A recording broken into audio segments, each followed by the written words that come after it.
বগুড়ায় একাধিক কর্মসূচিতে যোগ দিয়ে জ্বালানি তেলের মূল্য বৃদ্ধি, বিচার ব্যবস্থার সংস্কার এবং ডিজিটাল সেবার অগ্রগতি নিয়ে কথা বলেছেন। তিনি বলেন, বৈশ্বিক যুদ্ধ পরিস্থিতির কারণে জ্বালানি সরবরাহে সংকট তৈরি হওয়ায় বাড়তি দামে তেল আমদানি করতে হচ্ছে।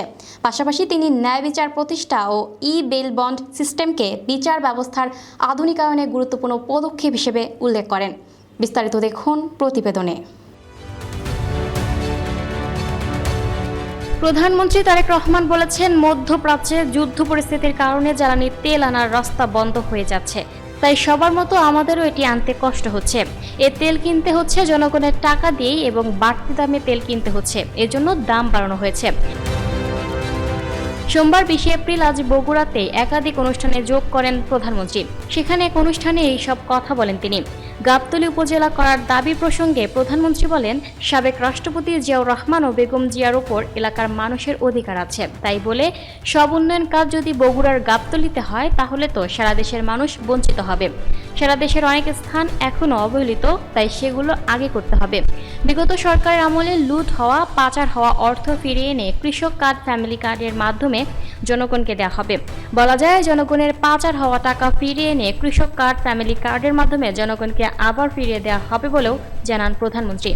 এর আগে সকাল 11টায় বগুড়া জেলা ও দায়রা জজ আদালতে বেল বন্ড সিস্টেমের উদ্বোধন প্রধানমন্ত্রী বলেন, দীর্ঘ 1.5 দশকের ফ্যাসিবাদী শাসন শোষণ থেকে মুক্তির পর দেশের জনগণের সরাসরি ভোটে দায়বদ্ধ ও জবাবদিহিতামূলক গণতান্ত্রিক সরকার প্রতিষ্ঠিত হয়েছে।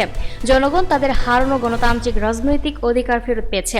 তিনি বলেন, আর কখনো যাতে কোনো স্বৈরাচার কিংবা পাবেদার জনগণের অধিকার কেড়ে নিয়ে দেশে ফ্যাসিবাদী শাসন প্রতিষ্ঠা করতে না পারে, সেটি নিশ্চিত করাই এখন সময়ের দাবি।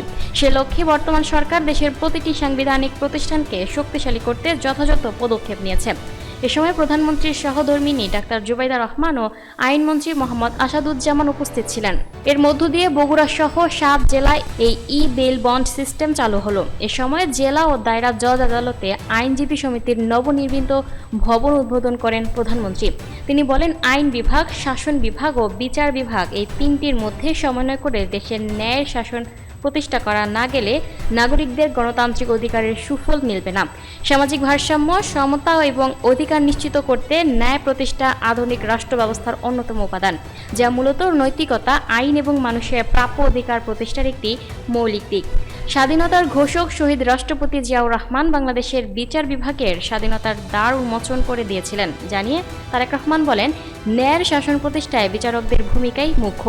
এ কারণে সংবিধানের 4র্থ সংশোধনীর মাধ্যমে হরণ করা বাংলাদেশের বিচার বিভাগের স্বাধীনতার দ্বার উন্মোচন করে দিয়েছিলেন তিনি। কিন্তু ফ্যাসিবাদী শাসনামলে বিচার বিভাগকে দলীয় আদালতে পরিণত করা হয়েছিল। আইনের দোহাই দিয়ে শাসন চালালেও তখন দেশে ন্যায় বিচার ছিল না দাবি করে প্রধানমন্ত্রী বলেন, 2024 সালের আগস্ট মাসে দেশের স্বাধীনতা প্রিয় মানুষ অন্ধকারের শাসন থেকে মুক্তি পায়। সুতরাং বর্তমান সরকার এবার দেশে ন্যায়ের শাসন প্রতিষ্ঠার মাধ্যমেই জনগণের ন্যায় বিচার পাওয়ার অধিকার প্রতিষ্ঠিত করতে বদ্ধপরিকর। তিনি বলেন, আদালত হয়রানির জায়গা নয়, বরং ন্যায় বিচার পাওয়ার নিরাপদ স্থল। জনমনে এমন বিশ্বাস দৃঢ় হলে সমাজ থেকে মব ভায়োলেন্সও দূর হয়ে যাবে বলে আমি মনে করি। এজন্য বর্তমান সরকার ন্যায় এবং আস্থার জায়গা হিসেবে বিচার বিভাগকে প্রতিষ্ঠিত করতে চায়। বিএনপি চেয়ারম্যান বলেন, দুর্নীতিমুক্ত, স্বচ্ছ ও স্বাধীন বিচার ব্যবস্থা প্রতিষ্ঠার মাধ্যমে বিচার প্রক্রিয়ায় জনগণের হয়রানি লাঘব করতে চায় সরকার। এ লক্ষ্যে বিচার প্রশাসন ও বিচার প্রক্রিয়াকে সম্পূর্ণ ইলেকট্রনিক ব্যবস্থাপনায় রূপান্তরের অংশ হিসেবে বিচার ব্যবস্থার আধুনিকায়নে বেল বন্ড পদ্ধতি বাস্তবায়ন কর্মসূচি অব্যাহত রাখা হয়েছে। দেশের সকল আদালতে বেল বন্ড পদ্ধতি চালু করা হলে জনগণের বিচার প্রাপ্তিতে বিলম্ব ও বৈষম্য দূর করে ন্যায় বিচার প্রতিষ্ঠা সম্ভব হবে। তিনি বলেন, আইনের শাসন এবং ন্যায় বিচার বিষয় দুটি একটি আরেকটির পরিপূরক। আমার কাছে মনে হয় রাষ্ট্রে আইনের শাসনই শেষ কথা নয়, বরং ন্যায় বিচার প্রতিষ্ঠাই সবচেয়ে গুরুত্বপূর্ণ। এ কারণেই বর্তমান সরকার রাষ্ট্র এবং সমাজে আইনানুগ ন্যায় বিচার প্রতিষ্ঠা করতে চায়।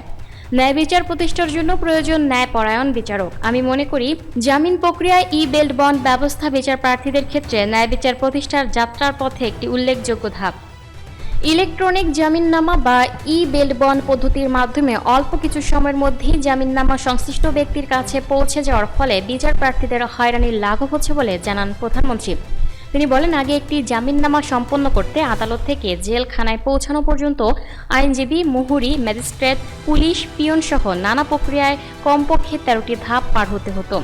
ই-বেল বন্ড পদ্ধতি চালুর পর এখন সংশ্লিষ্ট ব্যক্তির কাছে জামিননামা কিছু সময়ের মধ্যেই পৌঁছে যাচ্ছে।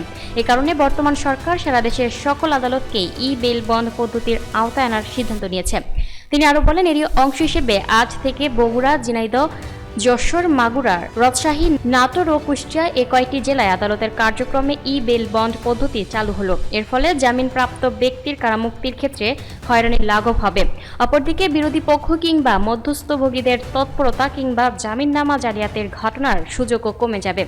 তিনি বলেন, একজন বিচারক যেহেতু জামিন আদেশটি যাচাই করে সরাসরি অনলাইনেই কারা প্রশাসনের কাছে পাঠাবেন, সেহেতু কারা প্রশাসন জামিন আদেশ পাওয়ার সাথে সাথেই সংশ্লিষ্ট ব্যক্তিকে কারামুক্তি দিতে সক্ষম হবেন। ফলে ই-বেল বন্ড বা ইলেকট্রনিক জামিননামা ব্যবস্থা বিচার ব্যবস্থায় জনগণের অহেতুক হয়রানি বা দুর্ভোগের অবসান ঘটাবে।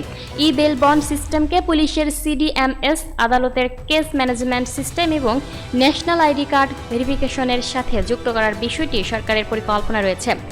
জনদুর্ভোগ কমাতে বিচার ব্যবস্থার পুরো প্রক্রিয়াকেই বর্তমান সরকার কম্পিউটারাইজড সিস্টেমের আওতায় এনে এর আধুনিকরণের উদ্যোগ অব্যাহত রাখবে। তারেক রহমান বলেন, বর্তমান সরকার বিচার ব্যবস্থায় অনলাইন প্ল্যাটফর্মের মাধ্যমেই প্রোডাকশন ওয়ারেন্ট, রিলিজ অর্ডার এবং থানা থেকে ওয়ারেন্ট রিকলের কাজ সম্পন্ন করবে। এটি করা সম্ভব হলে এক জেলার অভিযুক্ত আসামি অন্য জেলায় গ্রেফতার হলে অনলাইনে দ্রুত উপনথি প্রেরণের মাধ্যমে জামিন শুনানি সহজ করা হবে। ফলে পুলিশি হয়রানি ও ভুয়া ওয়ারেন্টের মাধ্যমে সাধারণ মানুষকে বন্দী করে রাখার যে অপসংস্কৃতি তা উৎপাটন করা সম্ভব হবে। তিনি বলেন, শুধু প্রযুক্তির উন্নয়নই নয়, আমরা মানসিকতার উন্নয়ন চাই। আমরা এমন এক বাংলাদেশ গড়তে চাই যে বিচার ব্যবস্থায় প্রধানমন্ত্রী কিংবা মন্ত্রী, পুলিশ কিংবা কর্মকর্তা এবং একজন সাধারণ নাগরিকের মধ্যে কোনো তফাৎ থাকবে না। বিচার বিভাগ থাকবে সম্পূর্ণ স্বাধীন এবং ন্যায় বিচার প্রতিষ্ঠার অনবদ্য পাদপীঠ। আমি বিশ্বাস করি access to justice for all. ন্যায় বিচার কোনো দয়া বা করুণার বিষয় নয়, এটি প্রতিটি নাগরিকের সাংবিধানিক অধিকার উল্লেখ করেন তিনি। প্রধানমন্ত্রী বলেন, আজকের এই ডিজিটাল উদ্যোগ সেই অধিকার প্রতিষ্ঠার পথে একটি বিশাল মাইলফলক। আমি আইন মন্ত্রণালয়, কারা কর্তৃপক্ষ এবং এই সিস্টেমে নেপথ্য কাজ করার সকল আইটি বিশেষজ্ঞ ও কর্মকর্তাদের আন্তরিক ধন্যবাদ জানাচ্ছি। বিশেষ করে আইনজীবী ও বার অ্যাসোসিয়েশনের সদস্যদের প্রতি আমার আহ্বান থাকবে, আপনারা এই প্রযুক্তিকে সাদরে গ্রহণ করে বিচার প্রার্থীদের দ্রুত সেবা নিশ্চিত করতে অগ্রণী ভূমিকা পালন করবেন। এদিকে জেলখানায় কমপক্ষে 30% মানুষ অকারণে কিংবা টাকার অভাবে আইনজীবী নিয়োগ করতে না পারায় বছরের পর বছর বিনা বিচারে জেলে থাকতে বাধ্য হচ্ছে জানিয়ে এ ব্যাপারে কি করা যায় সেটি খতিয়ে দেখতে তিনি আইনমন্ত্রীকে নির্দেশ দেন। Lucky Akhtar, up to date news, Dhaka. দর্শক, এই ছিল আপ টু ডেট নিউজের সর্বশেষ আপডেট। পরবর্তী আপডেট সবার আগে পেতে আপ টু ডেট নিউজের ফেসবুক পেজ এবং ইউটিউব চ্যানেলের সাথেই থাকুন। ধন্যবাদ।